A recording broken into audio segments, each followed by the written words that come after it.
बुद्धाचा जय भीम. विश्व कल्याणाचा मध्यमार्ग सांगणारे करुणासागर विश्वजित तथागत भगवान बुद्ध, भारतीय राज्यघटनेचे शिल्पकार म्हणून पूज्य बोधिसत्व डॉक्टर बाबासाहेब आंबेडकर या संस्थेच्या माध्यमातून भारतभर बौद्ध धर्माचा प्रचार आणि प्रसार होत आहे. श्रीतमा बौद्धांची मातृसंस्था शिखर संघटना भारतीय बौद्ध महासभा या संस्थेचे द्वितीय अध्यक्ष चैत्यभूमीचे शिल्पकार बौद्धाचार्यांचे जन्म पंडित कश्यपता सूर्यपुत्र भैयासाहेब आंबेडकर यांना माझी श्रीवार वंदन करते. तसेच या संस्थेच्या राष्ट्रीय संरक्षक आदरणीय मोहम्मद गांधी आंबेडकर यांच्या अश्वशेने चाललेल्या धर्ममुखर कार्यास माझे श्रीवार वंदन. तसेच या संस्थेचे राष्ट्रीय कार्याध्यक्ष डॉक्टर भीमरावसाहेब आंबेडकर यांच्याही चाललेल्या कार्याचे जयंती करू.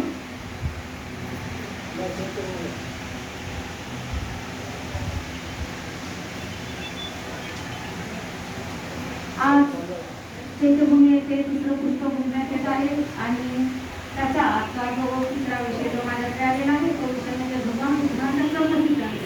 हा अतिशय महत्त्वाचा आपला विषय आहे. सर्वसामान्य माणसांना हा कर्मसिद्धांत करायला पाहिजे, समजायला पाहिजे. आपण कुठलं कर्म केलं पाहिजे, आपण कशा प्रकारे वागलं पाहिजे, आपण कशा प्रकारे राहिलं पाहिजे, आपण कशा प्रकारे बोललं पाहिजे, चाललं पाहिजे, प्रत्येक माणसाबरोबर कशा प्रकारे वागलं पाहिजे, असा हा प्रकार भगवान बुद्धांचा कर्मसिद्धांत आहे. आणि असा हा कर्मसिद्धांत हा तिसरं पुस्तक या चैत्यभूमीमध्ये आपण मुकत आहोत.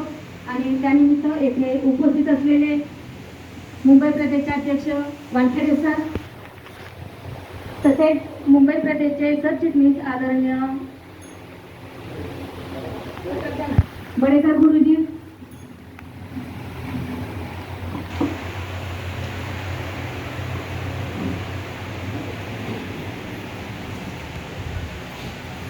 तसेच मुंबई प्रदेशचे सांगाली साबळे प्रचार पर्यटन विभाग प्रदीप कांबळे गुरुजी, चैत्यभूमी व्यवस्थापक संरक्षक, तसेच सागर गावडे हिशोब तपासनीस आहेत, अनिल पहुडकर कार्यालय सचिव आहेत, संतोष मटकर, दिलीप लिनार, सुनील बनसोडे गुरुजी, महादेव गायकवाड गुरुजी आणि सर्वच मुंबई प्रदेशचे सर्व कार्यकारी आणि येथे उपस्थित असलेल्या सर्व श्रद्धाशील संपन्न उपासक उपासिका, केंद्रीय शिक्षिका, बौद्धाचार्य आणि बौद्धाचार्य शिबिरासाठी बसलेले सर्व बौद्धाचार्य यांना सर्वांना मानाचा सन्मानाचा देणी करते.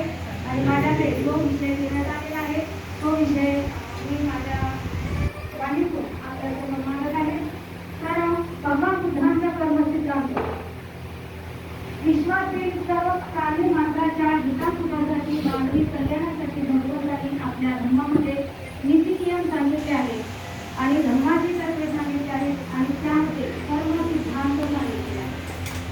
तो भगवान बुद्धांचा कर्मसिद्धांत आपण आजच्या प्रवचनाच्या माध्यमातून समजून घेऊया. भगवंत एका धर्मपदामध्ये म्हणतात, वाचान मनसा सुसंस्कृतो कायानच अकुशलेनच किती एते दया समप्रेय निषोधेय आराधेय अकामी सुखोनी.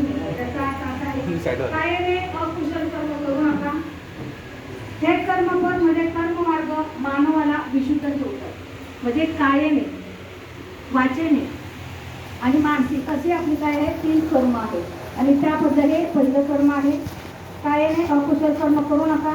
कर्मसिद्धांत म्हणजे काय, तर कर्म म्हणजे क्रिया किंवा कृती. आपण जी क्रिया करतो, आपण जी कृती करतो त्याला काय म्हटलेलं आहे, कर्मसिद्धांत म्हटलेलं आहे. आणि सिद्धांत म्हणजे ज्ञान. कर्मसिद्धांत म्हणजे आचरण करण्याचे शास्त्र. आपण जे आचरण करतो त्याला कर्मसिद्धांत म्हटलेलं आहे, त्याला शास्त्र म्हटलेलं आहे.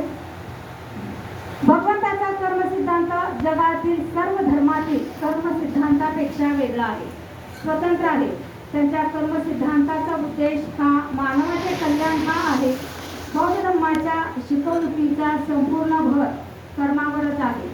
कर्म करताना कुशल अकुशल, सत्य असत्य, आवश्यक अनावश्यक, हितकारी अहितकारी इत्यादींचा विचार करून सत्सत विवेक बुद्धीने विचार मंथन करून योग्य सम्यक व कुशल कर्म करावे. बघा त्याचा भगवान बुद्धांनी किती साध्या आणि सोप्या भाषेमध्ये सांगितलेलं आहे.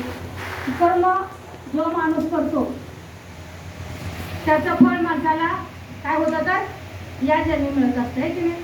परंतु तिकडे कसं सांगितलेलं आहे, कर्म करायचं आणि कुठे फेडायचा, स्वर्ग नरक अशा पद्धतीने सांगितलेलं. परंतु तथागत भगवान बुद्धांचा कर्मसिद्धांत त्यापेक्षा अगदी वेगळा आहे. आणि भगवान बुद्धांनी सांगितलेला कर्मसिद्धांत म्हणजे निसर्गातील बीज नियम व ऋतू नियम या अतूट नियमाप्रमाणे कायम स्वरूपाचा आहे. कारण मनुष्याचा जन्म होतो, मृत्यू होतो, झाडं आपल्याला माहित आहे, पशु पक्ष्यांचा सुद्धा जन्म होतो, त्याचा मृत्यू होतो, म्हणजे कर्मनियम सृष्टीचा हा कर्मनियम आहे. आणि त्याच्यात भगवान बुद्धांनी बीज नियम ऋतू नियम हे सांगितलेले आहे. कर्मनियम हे काय आहे तर 5 आहे. कर्म हे चराचर सृष्टीच्या अस्तित्वाचे व विनाशाचे मूळ कारण आहे. बघा, चराचर सृष्टीच्या अस्तित्वाचे व विनाशाचे मूळ कारण आहे. आपण जर चांगलं कर्म केलं तर आपल्याला चांगल्या कर्माचं फळ नेहमी चांगलं मिळत असतं. बघा, तथागत भगवान बुद्ध, आपल्याला माहित आहे तथागत भगवान बुद्धांनी पायी चालत 40 वर्ष प्रवास केलेला आहे. परंतु तथागत भगवान बुद्धांना कोणत्याही प्राण्यांना कधी इजा पोहोचवलेली नाही. कोणत्याही प्राण्यानं त्यांना कधी धक्का सुद्धा, आपल्याला माहिती आहे, धक्का सुद्धा लावलेला नाही. म्हणजे तथागत भगवान बुद्धांचं किती कर्म मोठं होतं. कारण तथागत भगवान बुद्धांनी कधीही कोणत्याही प्राण्याचा बसण्यासाठी सुद्धा वापर केलेला नाही. तथागत भगवान बुद्धांना माहिती आहे, तोही प्राणी मीही प्राणी. तो जर थकला तर मी त्याला पाठीवर घेऊ शकेल का? नाही. परंतु मी जर थकलो तर तो मला पाठीवर घेऊ शकेल. अशा प्रकारे तथागत भगवान बुद्धांनी प्राण्यांच्यावर सुद्धा तेवढ्याच प्रकारे मैत्री केलेली आहे. प्राण्यांबरोबर प्राण्यांवर सुद्धा तथागत भगवान बुद्धांनी तेवढ्याच प्रकारे मैत्री केलेली आहे. आपल्याला माहिती आहे तथागत भगवान बुद्धांची करुणा किती होती. त्यांनी एका कुष्ठरोग्याची सुद्धा सेवा केलेली होती. अशा प्रकारे तथागत भगवान बुद्धांचं कर्मसिद्धांत हा आहे. पुढे कोणतेही कारण किंवा हेतू असल्याशिवाय कर्म घडत नाही. कोणतेही कारण कर्म असल्याशिवाय घडत नाही, हे की नाही? कोणतेही कारण, आता बघा, आपण जाता जाता पडलो बिडलो, कुठे पडलो, आपण जाताना व्यवस्थित बघत चालत नाही, की नाही? म्हणजे ते काय आहे? कर्म आहे आपलं. म्हणजे कोणताही कर्म क्रियाशिवाय घडत नाही. कोणतीही क्रिया जेव्हा होते त्यावेळेला ते कर्म घडलं जातं. पुढे प्रत्येक कर्माला शेवटी फळ हे असते. आपण जर चांगलं कर्म केलं तर चांगल्या कर्माला चांगलंच फळ भेटत असतं. चांगलं कर्म म्हणजे आपण एखाद्याला जर गरज असेल तर त्या ठिकाणी जर त्याला आपण जर धावून गेलो तर पुढच्या वेळी ज्या वेळेला आपल्यावर वेळ येते त्यावेळेला तो व्यक्ती आपल्या गरजेला धावून येत असतो. आणि म्हणून प्रत्येकाने प्रत्येकाबरोबर चांगलं राहिलं पाहिजे, चांगलं बोललं पाहिजे, चांगलं वागलं पाहिजे. कारण मानव जन्म हा एकदाच आहे आणि मानव जन्मात येऊन चांगलं कर्म करणं हे सृष्टीचा नियम आहे आणि हा जगाचा सुद्धा नियम आहे. पुढे जसे कर्म तसे फळ किंवा परिपाक असतो. बघा, जसं कर्म, जसं आता वाईट कर्म केलं तर त्याचं फळ तुम्हाला काय भेटणार आहे? वाईटच भेटणार आहे. चांगलं भेटणार आहे का? वाईट कर्म, आपण जर कोणाला जर विनाकारणाचं जर मारलं, त्याला आपण विनाकारण जर बोललो तर तो व्यक्ती गप्प बसणार आहे का? आरेला कार्य हा शब्द जातच असतो. आणि म्हणून आपण आपल्या वाचेने सुद्धा कधी वाईट कर्म करू नये, कोणाबद्दल वाईट बोलू नये, कोणाबद्दल वाईट वागू नये.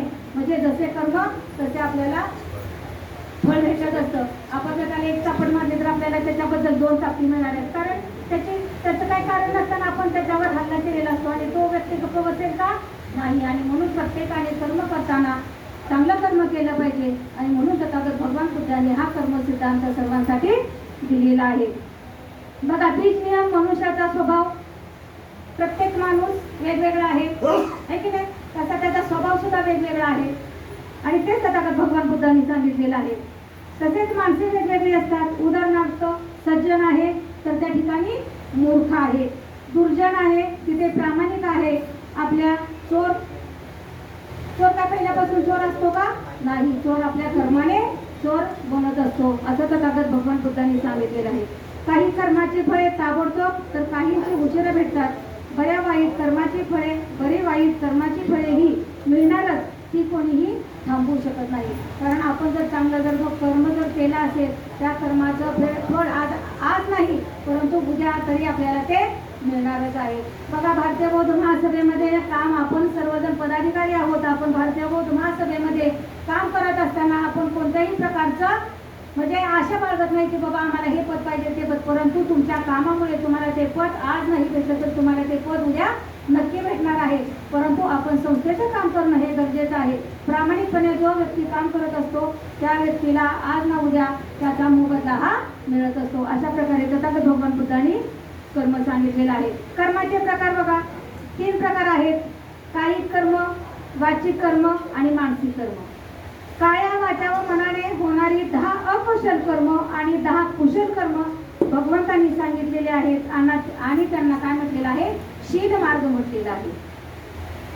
काही अकुशल कर्म हिंसा, चोरी आणि व्यभिचार. बघा ही काही कर्म आहेत. हिंसा करणे, तथागत भगवान बुद्धांनी आपल्याला पाशीला दिलेले आहे की नाही, त्याच्यामध्ये सांगितलेले आहे हिंसा करू नये, प्राण्याची कोणत्याही प्राण्याची विनाकारण हत्या करू नये, चोरी करू नये आणि व्यभिचार करू नये. हे तथागत भगवान बुद्धांनी जे आपल्याला पंचशील दिलेलं आहे त्या पंचशीलामधली ही शील आहे.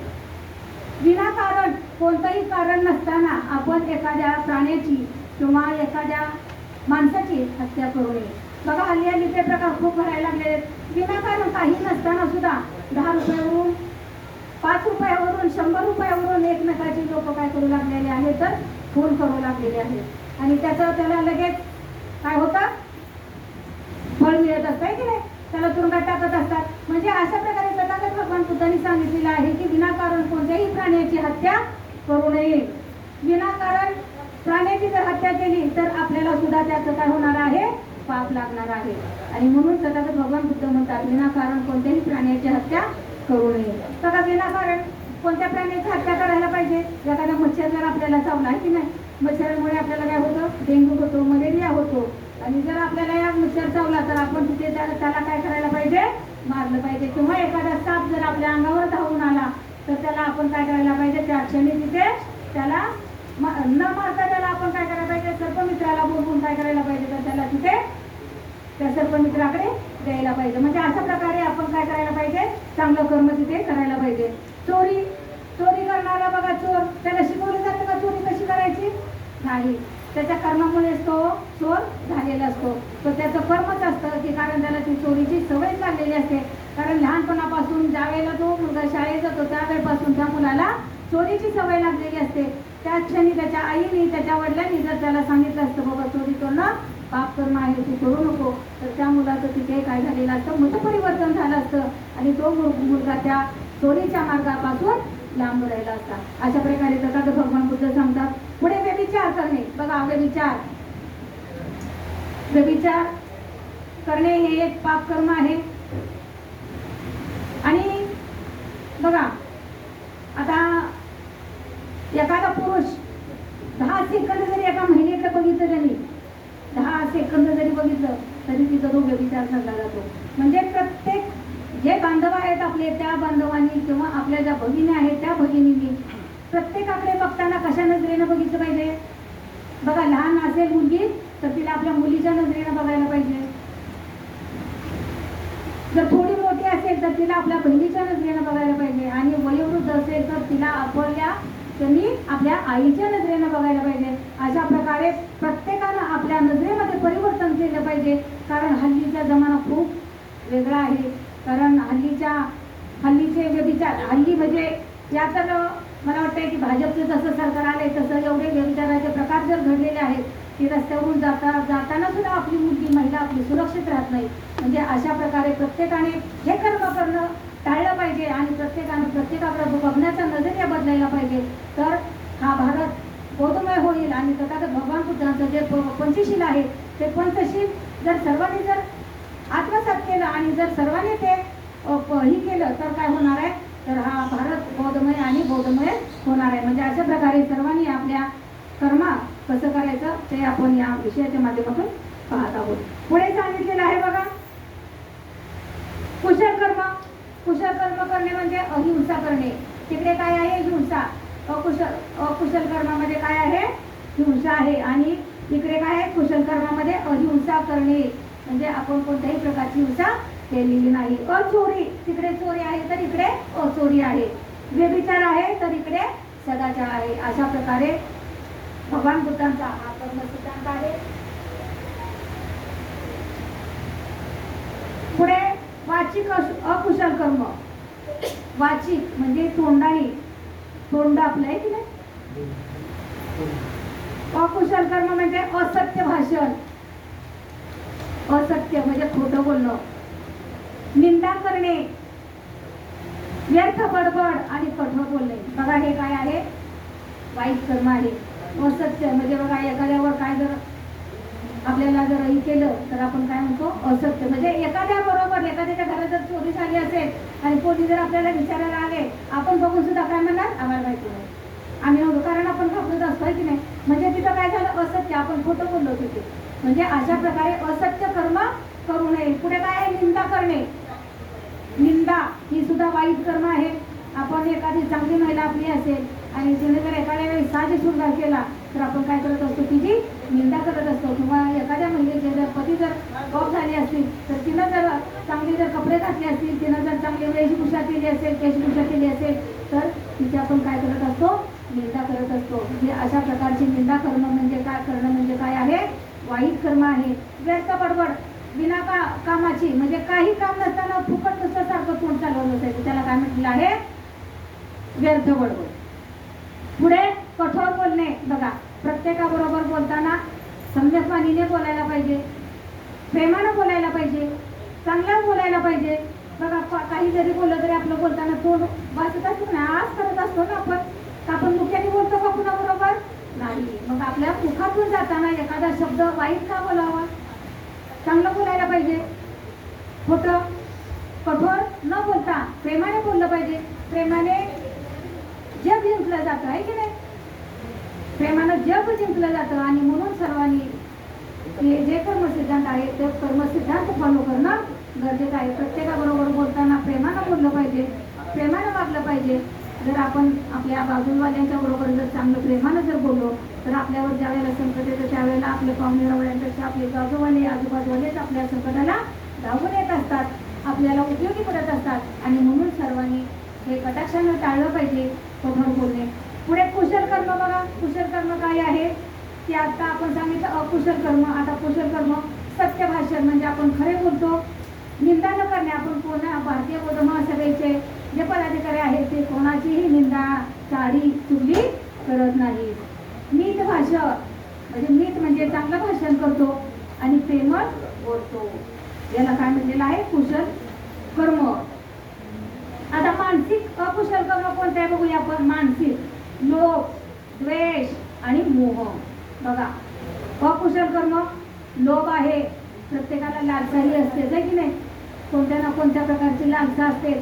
आपल्या महिलांमध्ये खूप प्रकारची असते, आहे की नाही. एखादी जर तिनं जर एखादा जर चांगला दागिना केला, एखादे चांगलं जर वस्त्र घातलं तर मला पण पाहिजे, उद्या जाऊन घेऊनच येणार आहे.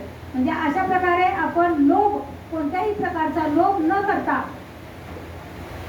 आपण काय केलं पाहिजे, कर्म केलं पाहिजे. द्वेष, कोणाचाही द्वेष न करता कामा नये. एखाद्यानं जर चांगले जर त्यानं एखाद्यानं आपल्या बाजूवाल्यांनी आजूबाजूवाल्यांनी आपल्या पाहुण्याऱ्यावाल्यांनी जर गाडी एखादी घेतली तर आपण त्यांचा द्वेष करता कामा नये. कारण मला भेटली नाही, त्याला कशी काय भेटली, त्याला कशी काय घेतली, असं कुणाच्याही मनामध्ये येता कामा नये. कारण त्यानं त्याच्या जीवावर, म्हणजे त्याच्या स्वकष्टावर त्याला ती खरेदी केलेली आहे वस्तू, कोणतीही वस्तू असेल, म्हणून आपण त्याचा द्वेष करता कामा नये. मोह, कोणत्याही प्रकारचा मोह करू नये. मोह करणे ही खूप वाईट कर्म आहे. कशा कशाचा मोह असतो महिलांना, पुरुषांना, सगळ्यांनाच असतो मोह. पण मोहाच्या जाळ्यातून कोणी सुटलेला नाही. आणि म्हणून कोणत्याही प्रकारचा मोह कुणी करू नये. तर तिकडे अकुशल कर्म होता, आता इकडे कुशल कर्म काय सांगते बघा. निर्लोभ. लोभला काय सांगितलेलं आहे, निर्लोभ, कोणत्याही प्रकारचा लोभ नसलेला. द्वेष सांगितलेला आहे, अद्वेष, कोणत्याही प्रकारचा द्वेष नसलेला, अदोषरहित. पुढे तिसरा आहे मोह, तर इकडे आहे निर्मोह, कोणत्याही प्रकारचा मोह नसलेला निर्मोह आहे. आणि अशा प्रकारची ही तीन कायिक, वाचिक आणि मानसिक हे कर्म आहेत, तीन प्रकारची. आणि आता त्या कर्माचे फळ आणि कर्माचे फळांचे प्रकार हे आपण आता बघणार आहोत. कर्माचे प्रकार किती आहेत, 4 आहेत. बघा, नित्य धम्म वेदनीय कर्म, म्हणजे ह्या जन्मात फळ देणारे कर्म. याच जन्मात आपण जर चांगले कर्म जर केले तर आपल्याला या जन्मामध्ये त्या कर्माचं फळ भेटणार आहे की नाही. तिकडे कसं पहिलं होतं, कर्म इथे करायचं आणि तिकडे फेरायला जायचं. तर तसं नाही, स्वर्ग पण नाही आणि नर्क पण नाही, आहे की नाही. आपले किती अंतराळातून जाऊन आले, अंतराळातून जाऊन आले, परंतु कधीही त्यांना कोणत्या स्वर्गाचं दार लागलं का, नाही. म्हणजे हे सर्व काय आहे, थोतांड आहे. आपल्या सर्वांना भ्रमिष्ट करण्यात आलेलं आहे. आपण त्याच्यावर विश्वास ठेवता कामा नये. कारण त्यांचा धम्म हा विज्ञानावर डॉक्टर बाबासाहेब आंबेडकरांनी आपल्याला विज्ञानावर आधारित असलेला धम्म तथागत भगवान बुद्धांचा धम्म आपल्याला दिलेला आहे. या जन्मात फळ देणारे कर्म, आपण कोणतंही कर्म जर केले तर त्याचं फळ आज नाही उद्या, परंतु आपल्याला ते मिळणार आहे. पुढे उपज वेदनीय कर्म म्हणजे उत्पन्न झाल्यावर फळ देणारे कर्म. उत्पन्न झाल्यानंतर फळ देणारे कर्म. बघा, आपण एखादा जर वृक्ष लावला आहे की नाही, त्याची फळं आपल्याला नाही चाकाय भेटली, परंतु आपल्या मुलाबाळांना त्याची फळं नक्कीच खायला भेटणार आहेत. पुढे अपरपरीय वेदनीय कर्म. अपरपरीय वेदनीय कर्म म्हणजे अनिश्चित काळी फळ देणारे कर्म. अनिश्चित काळी. बघा, आपल्या म्हणजे ध्यानीमध्ये सुद्धा नसतं. आपण जे कर्म एखाद्यावर आपल्या केलेलं असतं आणि ज्या वेळेला आपल्याला ज्याची गरज पडते त्यावेळेला दुसरं व्यक्ती कोणी धावून येत नाही, परंतु आपण त्याच्यावर त्याला आपण साथ दिलेली असते. ते व्यक्ती जर अचानकपणे आपल्याला जर धावून आला तर त्याला काय म्हटलेलं आहे? अनिश्चित काळी. अनिश्चित काळी फळ देणारे कर्म म्हणजे ते अनिश्चित काळी आपल्या ध्यानीमध्ये सुद्धा नसतं आणि असा व्यक्ती त्यावेळेला आपल्या जर उपयोगी धावून आला तर आपण काय त्याला म्हणणार आहे? अनिश्चित काळी फळ देणारे कर्म. पुढे अहोसी कर्म म्हणजे फळ न देणारे अति दुर्बल कर्म. आपण फळाच्या लालसेने काम करतो का? नाही. फळाच्या लालसेने काम करतो का आपण? नाही. म्हणजे अशा प्रकारे अहोसी कर्म आहे फळ न देणारे अति दुर्बल कर्म. म्हणजे आपण कितीही काम केलं, आपण कितीही परिश्रम केलं, परंतु त्याचं आपल्याला जर फळ भेटले नाही तर त्याला काय म्हटलेलं आहे? अहोसी कर्म म्हणजे फळ न देणारे कर्म. परंतु आपण कर्म हे करत राहणं गरजेचं आहे. सगळ्या व्यक्ती जगात जन्माला येतात व जग सोडून जातात, परंतु विश्वाचा नैतिक क्रम टिकून राहतो. त्याचप्रमाणे कर्मनियम सुद्धा टिकून राहतो. या कर्मामुळे इतर धर्मात ईश्वराला जे स्थान आहे ते भगवान बुद्धांच्या धर्मात नैतिकतेला स्थान आहे. आणि अशा प्रकारे तथागत भगवान बुद्धांचा धर्म मगाशी सांगितलं की विज्ञानावर आधारित आहे आणि म्हणून आपण सर्वांनी कर्म करत राहणं हे गरजेचं आहे. पुढे शुद्धी आणि अशुद्धी. आपण केलेले पाप अकुशल कर्म आपल्याला मलिन करते आणि आपण केलेले पुण्य कर्म आपल्याला शुद्ध करते. शुद्धी आणि अशुद्धी ह्या स्वतःच्या कर्मावरच अवलंबून असतात आणि मनुष्याने स्वच्छील राहून ध्यान समाधीच्या मार्गाने मनावर ताबा मिळवावा. श्रद्धा, स्मृती, वीर्य, समाधी आणि प्रज्ञा यांच्या साहाय्याने नैतिक बल संपादन करून त्या बलाच्या जोरावर जगातील दुःखांचा अंत करावा असं तथागत भगवान बुद्ध म्हणतात. आणि तथागत भगवान बुद्ध एक उदाहरण देतात की श्रावस्तीमध्ये महाकाल उपासकाप्रमाणे शुनकाला श्रावस्तीतील लोकांनी मारलेलं असतं आणि मारत असताना दासी पाणी भरण्यासाठी गेलेले असतात आणि त्या दासी काय करतात तर या चालुकाला त्या लोकांपासून वाचवतात आणि ही वार्ता कुणाला समजते तर तथागत भगवान बुद्धांना समजते. त्यावेळी तथागत भगवान बुद्ध संघाला सांगतात की चालुकाचं कर्म चांगलं होतं, त्यानं पुण्यकर्म केलं होतं आणि त्यानं पुण्यकर्म केलं, त्यामुळे तो काय झालेला आहे तर तिथे वाचलेला आहे कारण तिथं दासीने त्याला वाचवलेलं आहे आणि हे त्याचं पुण्यकर्म आहे. आणि म्हणून प्रत्येकाचं पुण्यकर्म कधी ना कधी त्याला काय करत असतं तर साथ देत असतं. आणि अशा प्रकारे तथागत भगवान बुद्धांनी हा कुणाला उपदेश केलेला आहे तर तिथल्या भंतेला उपदेश केलेला आहे आणि कर्म त्याचं फळ त्याला एकापाठोपाठ त्याला मिळतच असतं असं तथागत भगवान बुद्धांनी सांगितलेलं आहे. पुढे बघा, कर्माच्या परिणामास विपाक असे म्हणतात. कर्म व त्याचे फळ एकापाठोपाठ एक येत असते. उदाहरणार्थ दिवसामागून रात्र येत असते, रात्री मागून दिवस येत असतो. अमावस्या आली की पौर्णिमा असते, पौर्णिमा आली की अमावस्या असते. माणसाचा जन्म झाल्यानंतर बाळ होतो, बाळू होतो, बाळूचा बाळासाहेब होतो, बाळासाहेबानंतर वयोवृद्ध होतो. म्हणजे अशा प्रकारे क्रमामागून दिवसामागून रात्र, रात्री मागून दिवस म्हणजे अमावस्या पौर्णिमा हे दिवस कुणालाही चुकलेले नाहीत. म्हणजे माणूस काय आहे? जीवन आहे, तिथं मृत्यू आहे आणि म्हणून आपण कोणत्याही याला घाबरता कामा नये. प्रत्येकानं सामोरं जाणं हे गरजेचं आहे. पुढे बघा, काही कर्माचा परिणाम काही कालावधीने दिसून येतो. उदाहरणार्थ एखाद्या संस्थेला दिलेली देणगी. बघा, एखाद्या संस्थेला दिलेली देणगी असेल, आज ती संस्था मोठी नाही परंतु कालांतराने ती संस्था काय होणार आहे, मोठी होणार आहे. आपल्या भारतीय बौद्ध महासभेचं उदाहरण घ्या. आपली संस्था डॉक्टर बाबासाहेब आंबेडकरांनी निर्माण केलेली आहे आणि त्या संस्थेला बाबासाहेब आंबेडकरांनी त्यांच्या कर्माने ती काय केलेली आहे, उभी केलेली आहे आणि ती संस्था आता भरभराटीला आलेली आहे. आणि तुम्ही आम्ही त्याचे काय करत आहोत तर फळं टाकतो आहोत, है की नाही.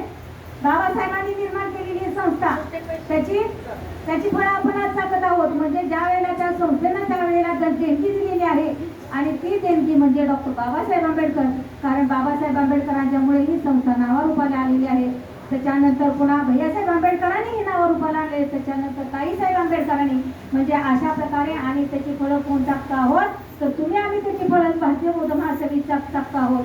म्हणून अशा प्रकारे प्रत्येकानं कर्म हे केलं पाहिजे आणि प्रत्येकानं कर्माचं फळ प्रत्येकाला हे काय होत असतं तर मिळत असतं.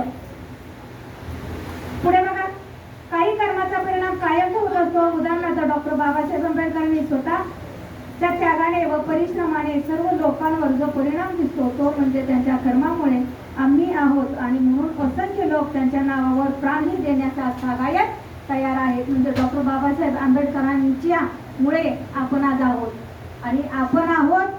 बाबासाहेब होते म्हणून आपण आहोत. आपल्या सर्वांना माहितीच आहे.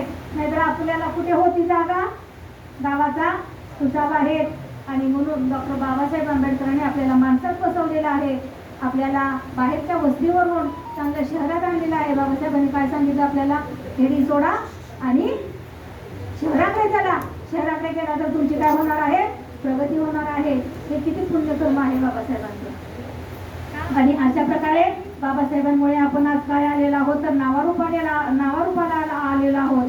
आणि आज आपली काही जर आपल्या भारतीय बौद्ध महासभेवर काही जर झालं तर आपली लोक लगेच धावून येत असतात. मागचंच प्रकरण बघितलं ना, 10 वर्षापूर्वीचं गायकवाडांनी ज्यावेळेला आपलं आंबेडकर भवन पाडलं त्यावेळेला किती लोक आली होती मोर्चामध्ये, किती लोक सामील होती. आणि हे फक्त बाबासाहेब आंबेडकरांच्या नावामुळे. कारण बाबासाहेब आंबेडकरांनी ती स्वतः संस्थेला ते जागा विकत बाबासाहेब आंबेडकरांनी घेतलेली आहे. म्हणजे अशा प्रकारे आपल्या जो समाज आहे तो समाज एक होणं गरजेचं आहे.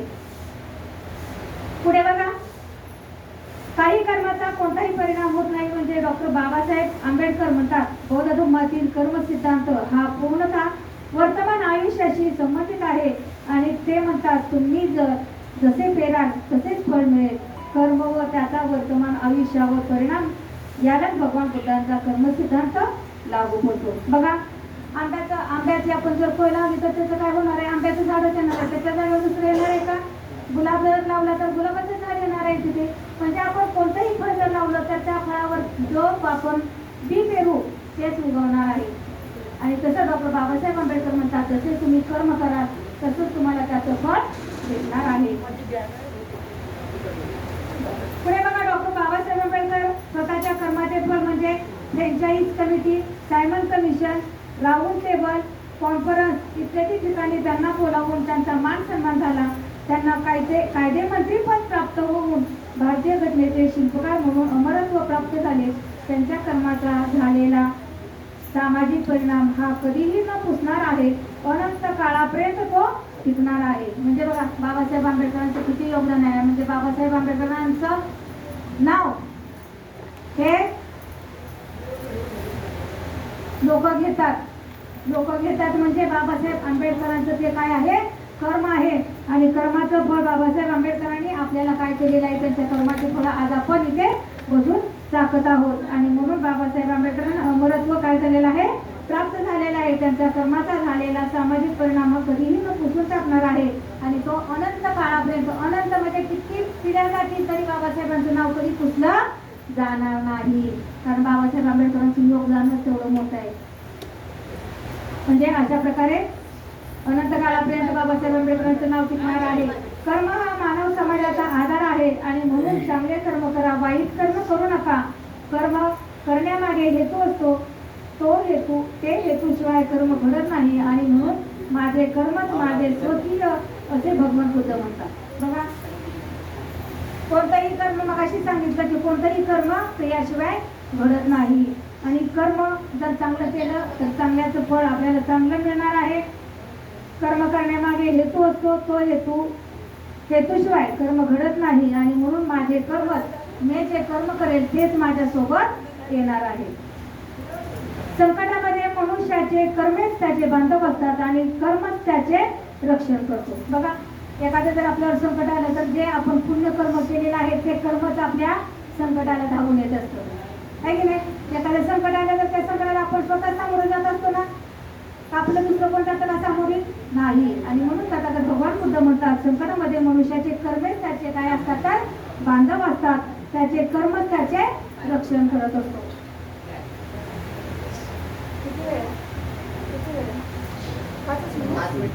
फक्त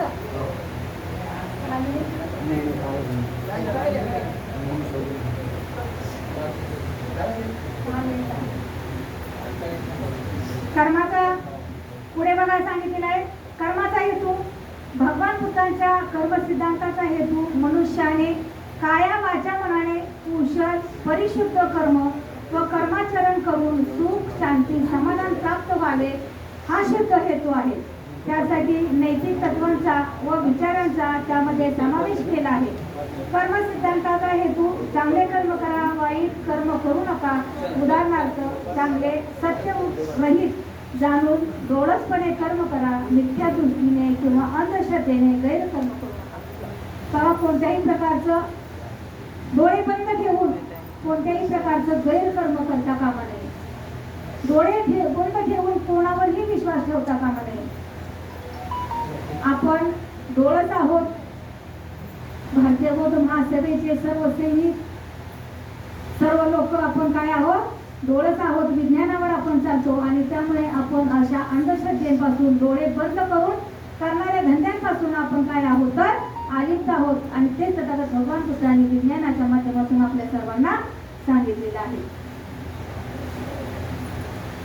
पुढे भगवान बुद्धांनी कर्म कोणते कसे करावे याविषयी मार्गदर्शन केले आहे. ते म्हणतात, तप पापस्स करणं कुशलस्स उपसंपदा सचित परियोंतपनं एथं बुद्धान शास्त्रणं. कोणत्याही प्रकारचे पाप कर्म करू नका. पुण्य कर्म करून कुशल कर्माचा संचय करून स्वचित्ताची शुद्धी करा. म्हणजे काया वाचा मनाचे दमन करावे आणि चित्ताची एकाग्रता प्राप्त करावी. हे बुद्धाचे काय आहे तर अनुशासन आहे असे तथागत भगवान बुद्ध म्हणतात. भगवान बुद्धांनी अकुशल पाप कर्म करू नये यासाठी उपदेश केला आहे. ते म्हणतात, मनुष्याच्या मनातील वैरभाव हे सर्व कुशल कर्माचे म्हणजे पाप कर्माचे वाईट कर्म आहे. मनुष्याच्या मनामध्ये वैरभाव, तुम्हीही एकमेकाबद्दल कुणाच्याही मनामध्ये वैरभाव ठेवता कामा नये. वैरभावाने आपल्याला माहिती आहे घराच्या घर गावाची गावं पेटली जातात. आणि म्हणून कुणीही एकमेकाच्या बद्दल वाईट कर्म न करता, कुणीही एकमेकाच्या मनामध्ये वैरभाव न ठेवता सर्वांनी मैत्री भावनेनं राहिले पाहिजे, प्रेमाने राहिले पाहिजे, प्रेमाने वागले पाहिजे. तर आपला समाज हा काय होणार आहे, डॉक्टर बाबासाहेब आंबेडकरांच्या संकल्पनेतील भारत हा होणार आहे. आणि म्हणून सर्वांनी चांगले कर्म केले पाहिजे. ते म्हणतात, मनुष्याच्या मनातील वैरभाव हे सर्व अकुशल पाप कर्माचे वाईट उगमस्थान आहे. आणि म्हणून वैभव सोडून बंधुभाव जोडा. वैभव सोडून बंधुभाव जोडा. फक्त 5 मिनिटांमध्ये मी माझ्या विषयाला पूर्णविराम देते. एक उदाहरण देऊन, श्रावस्ती नगरीमध्ये एक कोक पारधी राहत होता. आता आपल्याला माहिती आहे पारध्याचं जीवन कशावर असतं तर त्याच्या शिकारीवर त्याचं जीवन अवलंबून असतं. आणि अशा प्रकारे हा कोक पारधी रोज उठायचा आणि काय करायचं तर जंगलात शिकारीसाठी जायचा. आणि शिकारीसाठी जात असताना त्याला शिकारीसाठी निघालेला असतो. तर जाता जाता त्याला काय होतं तर त्याला एक भंते भेटतात. आणि भंते भेटल्यानंतर तो भंतेला वाईट साईड बोलतो आणि काय करतो तर आपली कुत्री घेऊन पुढे शिकारीला जातो. आता शिकारीला गेल्यानंतर दिवसभर तो भटकतो परंतु त्याला काही शिकार भेटत नाही. आता त्याला कसं वाटतं, त्याच्या मनामध्ये वाईट विचार आले. त्याला कसं वाटतं की ह्या भंतेचा मी दर्शन घेतलं, मी सकाळी मी ह्याला भेटलो आणि त्यामुळेच मला आज काय झाली नाही तर शिकार भेटली नाही. आणि तसाच तो काय घरी येतो. कारण त्याचा उदरनिर्वाह कशावर चालत असतो, त्याचा मुलाबाळांचा सांभाळ त्या शिकारीवर चालत असतो. आणि त्यामुळे तो रागारागेत काय करतो तर घरी निघून जातो. आता पुन्हा संध्याकाळी पुन्हा शिकारीसाठी आपली कुत्री घेतो आणि शिकारीसाठी निघालेला असतो. आणि त्याच वेळेला तेच म्हणते पुन्हा त्याला काय करतात तर चारिका करून म्हणते त्याला अरण्यात जंगलामध्ये निघालेले दिसतात. आता भंतेंना बघितल्यानंतर त्याला खूपच राग येतो, कारण सकाळी भंतेंना भेटल्यामुळे त्याला शिकार भेटलेली नसते, असा त्याचा गैरसमज झालेला असतो. परंतु त्या भंतेनं बघितल्यानंतर त्याचा राग, आपल्याला माहिती आहे आपल्याला राग आला तर आपल्या मनावर कंट्रोल राहत नाही, तसा त्याचा पारा एकदम चढलेला असतो आणि तो काय करतो तर आपली जी शिकारी कुत्री आहेत ती शिकारी कुत्री त्या भंतेच्यावर सोडून देतो. आता भंतेच्यावर सोडल्यानंतर आता भंते काय करतात तर आता कुत्री अंगावर आल्यानंतर माणूस काय होतो घाबरला जातो, तसे भंते सुद्धा घाबरतात. भंते घाबरतात आणि इकडे तिकडे पडतात, तरी कुत्रे काय त्यांची पाठ सोडत नाहीत आणि ते भंते काय करतात तर वरती झाडावर चढतात. आता झाडावर चढल्यानंतर तरी ते घाबरलेलेच असतात, कारण आपल्याला माहिती आहे कुत्रे जर एकदा पाठी जर लागलं तर ते झाडावर सुद्धा असं नका मारून वर चढण्याचा प्रयत्न करत असतं. तशा प्रकारे ते कुत्री सुद्धा काय करतात तर वर चढण्याचा प्रयत्न करत असतात, म्हणजे खूप घाबरतात. हा तो पारधी हा तिथे खाली उभा असतो आणि काय होतं तर भंते घाबरलेले असतात, भिलेले असतात आणि त्यांचं ते चिवर जे असतं ते काय होतं तर ते पारध्याच्या अंगावर पडतं. आता पारध्याच्या अंगावर पडल्यानंतर कुत्र्यांना काय वाटतं, आता कुत्र्यांनी चिवरामध्ये भंते बघितलेली असतात. आता चिवर भंतेच्या अंगावरचं त्या पारध्याच्या अंगावर पडल्यानंतर त्या कुत्र्यांना वाटतं की हाच माणूस इथे पडलेला आहे, की चिवर येतं आणि त्या पारध्याच्या अंगावर पडतं आणि कुत्रे काय करतात तर त्याला चावून ठार मारतात. म्हणजे त्याच्या पापाचं त्याने जे पाप कर्म केलं त्याचं फळ त्याला ताबडतोब तिथे मिळालं आणि ते म्हणजे झाडावरून खाली उतरतात, चिवर परिधान करतात आणि तथागतांच्याकडे जातात आणि तथागतांना सांगतात की असा प्रकार हा घडलेला आहे. त्यावेळेस तथागत म्हणतात त्यानं पाप कर्म केलं, त्या पाप कर्माचं त्याला फळ नक्की मिळालं आणि म्हणून आपण सुद्धा सर्वसामान्य माणसं आहोत, आपण सर्वसामान्य पदाधिकारी आहोत. आपण सुद्धा पाप कर्म न करता चांगलं कर्म करावं, चांगल्या प्रकारे प्रत्येकाबरोबर राहणं, वागणं, बोलणं असावं, प्रत्येकाबरोबर बोलताना चांगल्या भाषेतच बोलावं. अशा प्रकारे हे जे तथागत भगवान बुद्धांचा कर्मसिद्धांत होता, हा कर्मसिद्धांत मी माझ्या माहितीप्रमाणे माझ्या अभ्यासाप्रमाणे मी आपल्यासमोर मांडलेला आहे. तो आपल्या सर्वांना समजला असेल असं गृहीत धरते आणि इथेच मी माझ्या वाणीला पूर्ण विराम देते. नमो बुद्धाय. जय भीम, जय संविधान.